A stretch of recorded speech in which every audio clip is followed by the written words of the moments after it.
Neutral bye Hira and Rajab, south Asia का पहला AI powered podcast. Welcome to Neutral by Hara and Rajab, South Asia's first AI podcast. No propaganda, only facts.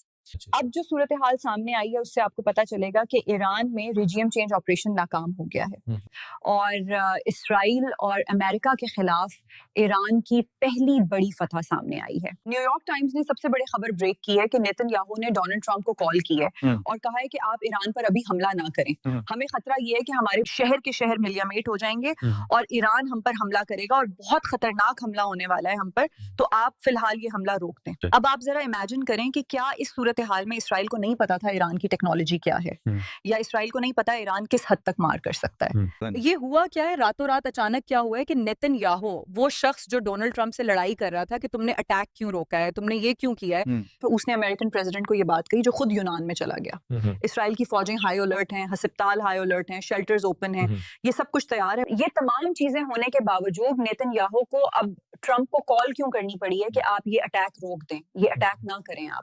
देखिए, ये जो सूरत हाल सामने आ रही है उसमें एक मेन चीज हो सकती है जो ना इसराइल बता रहा है, ना अमेरिका बता रहा है, ना कोई और सूरत हाल के अमेरिकन अटैक के तैयार थे, वो तो चाह रहा था, वो तो बल्कि ट्रंप पे बरहम था कि तुमने अटैक क्यों रोका है। अब सूरत हाल ये है कि वो कह रहे हैं कि आप उन पे अटैक ना करें। मीडिया में तो खबर ये है कि जी वो सऊदी अरब ने कहा, कतर ने कहा, सब ने कहा, ठीक है, इन सब ने ठीक है अपने रोल प्ले किए हैं, बिल्कुल ठीक है, और लेकिन असल मामला ये है कि क्या इसराइल उनकी सुनता है?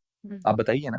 असल मसला ये है कि जो लास्ट मोमेंट के ऊपर ये सूरत हाल है, पिछली दफा इसराइल ने ईरान के सिस्टम डिसेबल करने की कोशिश की थी, वो सिस्टम इस दफा डिसेबल नहीं हुए, और इस सूरत हाल में उनको खतरा ये भी हो सकता है कि ईरान का डिफेंस सिस्टम अमेरिका के तैयारे मार गिरा सकता है, और अगर ये हमला हो गया नाकाम तो उसके बाद ईरान मुकम्मल तौर पर मिसाइल मारेगा। असल कहानी ये है कि जो काम उन्होंने पहले किया था, डिफेंस सिस्टम सारे के सारे डिसेबल किए थे, वो डिफेंस सिस्टम डिसेबल नहीं हो पाए। वो डिफेंस सिस्टम अगर आप डिसेबल नहीं कर सकते तो इसका मतलब है ईरान तो तबाही कर देगा इसराइल की, अमेरिका की भी तो करेगा, लेकिन वो इसराइल की भी तबाही करेगा। इस सूरत हाल के अंदर देखिए, जो तैयारे उड़ते हैं, कोई पागल बेवकूफ तो नहीं है अमेरिका, ना इसराइल बेवकूफ है कि आप तैयारे उड़ें और आप उनको रोक दें, या अटैक होने वाला हो तो आप आखिरी मोमेंट के ऊपर आप कह दें ठीक है ना, अटैक करो। आपकी प्लानिंग होती है सालों की, महीनों की, हफ्तों की, और आप रिसेंटली जो एहतजाज हो रहा है उस पे तो आप ये देखें ना कि इतना ज्यादा। ट्रंप ने पहले ऐलान कर दिया मेरी मदद आ रही है, ट्रंप ने कहा मैं अटैक करने वाला हूँ, 50 लिस्टें उसको जारी कर दी, सारी उसको मिलिट्री टारगेट्स बता दिए। एन मौके के ऊपर क्या हुआ, ये उनको बात समझ नहीं आ पा रही और ये दुनिया को नहीं बताना चाह रहे हैं। असल कहानी ये है कि चीन और रूस ने की है मदद, आप उसका अंदाजा यहाँ से लगा लें। स्टारलिंक इंटरनेट ईरान में आया और उसने एहतजाज की लहर, सब कुछ आ रहा था। फिर अचानक से होता ये है कि कोई टेक्नोलॉजी पहुंचती है ईरान में, नहीं पता किसी को कि वो चीन से आई है या रूस से आई है, स्टारलिंक डाउन हो जाता है और एहतजाज की वीडियोस, डेटा आना बंद हो जाता है। फिर पता ये चलता है कि एहतजाज में जो सारे का सारा मामला था वो इंटरनेट भी उन्होंने पकड़ लिया, सब कुछ डाउन हो गया। फिर अगली सूरत हाल, जो असल मसला ये हुआ है कि ईरान के सिस्टम को डिसेबल अगर आप नहीं करते तो आप 1000 अटैक कर लें, उन्होंने रिटॉलिएट करना है। तो अगर उन्होंने सिस्टम पे अटैक करने की कोशिश की और उस अटैक को उन्होंने रिपेल कर दिया, अब ऐसे तो सूरत हाल नहीं होगी ना कि पहले आप 1-2 दिन पहले अटैक करें और उसके बाद सिस्टम को चेक करें कि वो डिसेबल होता है या नहीं, फिर उसके बाद ये काम करें। वो एन मौके पर ही आपने करना है। तो ये सूरत हाल में उनको ये लगा नहीं हमारी तबाही आ गई है। अगर नेतन्याहू को 0.1% भी पता होता, वो बेवकूफ था, वो मुल्क छोड़कर जाता, वो यूनान में जाता, पहले भी तो गया था ना, वो अटैक हो गया था, अब भी गया है। असल मसला ये है कि ईरान का दिफाई निजाम फेल करने में ये नाकाम रहे, और अमेरिका के जो तैयारे थे वो जाहिर सी बात है फिर रेडार पे नजर आ रही थी। देखिए, रूस ने ईरान को कार्गो भेजे हैं, उसमें रेडार्स, सब चीजें, ईच एंड एवरीथिंग, कि आप उसको डिटेक्ट करेंगे। आपने देखा नहीं है ईरान कितने धड़ल्ले से कहा है कि आने दें उनको, हम इन दोनों को उड़ा देंगे। ईरान ने सऊदी अरब को इन्फॉर्म किया, कतर को कहा, ओमान को कहा, कुवैत को कहा, सारे ममालिक को कहा अगर किसी की मिलिट्री बेस हमारे खिलाफ इस्तेमाल हुई, आपसे कोई लड़ाई नहीं है, लेकिन हम आप पे हमला कर देंगे, आपके मुल्क पर। तो आप पर है, आप समझा लें, आप समझा सकते हैं तो समझा लें। लेकिन असल सूरत हाल ये है कि ईरान के डिफेंस मिनिस्टर ने आज ये बात कही है, उन्होंने कहा है कि असल में अमेरिका पैसा पिए कर रहा है और ये सारी सूरत हाल तबाही के लिए इस वक्त हो रही है। देखिए, सबसे बड़ा यहाँ एक और भी बड़ा मसला है, और वो है सऊदी अरब से लेकर, रूस से लेकर बाकी ताकतें। دیکھیے ہوتا کیا ہے, ایران میں رجیم چینج ہو جاتا ہے مثال کے طور پر, تو کیا ہوگا, جیسے وینزویلا کے اندر انہوں نے رجیم چینج کیا, صدر کو اٹھا کر لے گئے, اب وہ وینزویلا کا تیل مارکیٹ میں لے کر آ رہے ہیں. ایران کا تیل مارکیٹ میں آئے گا. ایران کا تیل اگر مارکیٹ میں آتا ہے تو تیل کی قیمت کتنی ہو جائے گی؟ $35 یا بہت بھی زیادہ آپ کہہ لیں $40 بیرل ہے. اس وقت مارکیٹ کے اندر $60 بیرل سے ابو قیمت رہی ہے. سعودی عرب سے لے کر باقی ممالک جو تیل بیچتے ہیں, ظاہر سی بات ہے ان کو زیادہ کمائی ہوتی ہے اگر تیل کی قیمت اوپر جاتی ہے.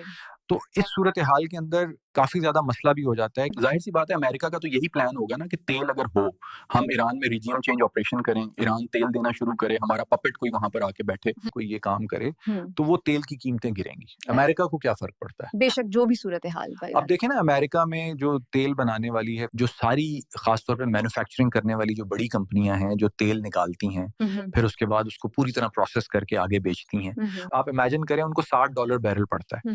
اگر قیمت نیچے آئے تو وہ بینکرپٹ ہو سکتی ہیں بہت دیر تک رہے تو ان کے لیے انہوں نے حل کیا نکالا ہے کہ وینزویلا کا ہم تیل لیں گے. آپ نے دیکھا نہیں, ٹرمپ نے کہا سارا تیل ادھر آئے گا اور تیل کو ہم اپنی مرضی سے بیچیں گے اور اس کے پیسے بھی ہم رکھیں گے. تو ان کو کوئی مسئلہ نہیں تھا چاہے $50 بیرل پہ آ جائے, کیونکہ وہاں سے تو ان کو آلموسٹ فری مل رہا تھا, تو ان کو تو کوئی مسئلہ نہیں ہے, تو وہ تو کمائی کر رہے ہیں. اور یہ بھی پاسبلٹی ہے کہ وہ امریکہ کے اندر سے تیل ہی نہ نکالتے, سارا تیل وہاں سے وینزویلا سے لے آتے, وہ فری ہوتا اور یہاں لا کر چاہے وہ $30 کا ہو 40 کا ہو بیچتے ہیں. ایگزیکٹلی یہی صورتحال یہاں پر ایران میں وہ کر رہے ہیں.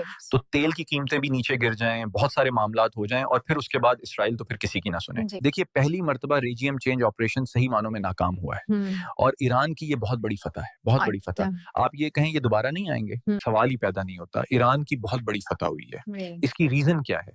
یہ جو احتجاج کرنے والے ہیں ان میں اسرائیل کے بھی لوگ, امریکہ کے بھی لوگ. آپ نے ایک چیز غور کی ہے کہ ایران کے اندر اسرائیل کا کتنا بڑا نیٹ ورک پکڑا گیا موساد کا. وہ ظاہر سی بات ہے ایکسپوز جو ہو گیا ہے. اب وہ پکڑے گئے, انہوں نے بتا دیے, انہوں نے وہاں پر بندے بھی مارے بہت زیادہ, عام لوگ بھی مرے, یہ بھی مرے. اب یہ ساری صورتحال, ٹرمپ کے پاس فیس سیونگ کے لیے کچھ نہیں ہے. ٹرمپ خود ڈرا ہوا ہے. وہ ڈرا اس لیے ہوا ہے کیونکہ عرب ممالک نے اس کو کہہ دیا ہے کہ ہم نے تو تمہیں کسی صورت استعمال نہیں کرنے دینا. یہ جو ساری صورتحال اس وقت پیدا ہوئی ہے, یہ کافی حد تک خطرناک ہو گئی تھی اور احتجاج جاری ہیں. اب آپ ذرا سوچیں کہ وہ احتجاج کرنے والوں پر کیا صورتحال ہوگی, جو اس آس امید کے ساتھ نکلے ہوئے تھے کہ امریکہ کی فوجیں اتریں گی, اسرائیل کی اتریں گی. یہ اسرائیل وہ تو تیار بیٹھا ہوا تھا, انہوں نے اٹیک کیا ہے. جو پہلے سائبر حملہ ہوتا ہے, وہ سائبر حملہ ان کا ہوا ہے ناکام, ان کو طیارے واپس بلانے پڑے. پھر اس کے بعد یہ صورتحال اب پیش آئی ہے. تو اب آپ یہ سمجھ لیں کہ ایران نے بہت بڑی وکٹری سمیٹی ہے, اتنی بڑی کامیابی ہے کہ اس کا ہو سکتا ہے اب آنے والے وقت میں کریڈٹ وہ روس کو دیں. جب تک اسرائیل کے پاس اب اس کا توڑ نہیں ہوگا, وہ اٹیک کیسے کریں گے؟ کیونکہ دیکھیں ان کو سوٹ یہ کرتا ہے کہ اٹیک ہو, سسٹم رہے ڈسیبل, ہم پر اٹیک نہ کر سکیں. اگر یہ نہیں ہوگا تو آپ چاہے آیت اللہ کو مار دیں یا کسی اور کو ٹارگٹ کر لیں یا جو بھی ہو, ایران کے اندر باقی بھی تو بیٹھے ہوئے ہیں نا. اب یہ کوئی کہے کہ جی وہ آیت اللہ کی سپورٹ نہیں ہے, نہیں ہے, کروڑوں لوگ وہاں پر ہیں. ایران کی تقریباً 9 کروڑ کی آبادی ہے, ان میں اکثریت آیت اللہ کے ساتھ کھڑی ہوئی ہیں, چاہے ان کے مخالف بھی ہوں گے بڑی تعداد میں, لیکن صورتحال ڈفرینٹ ہے. اپنا بہت خیال رکھیں. اللہ حافظ.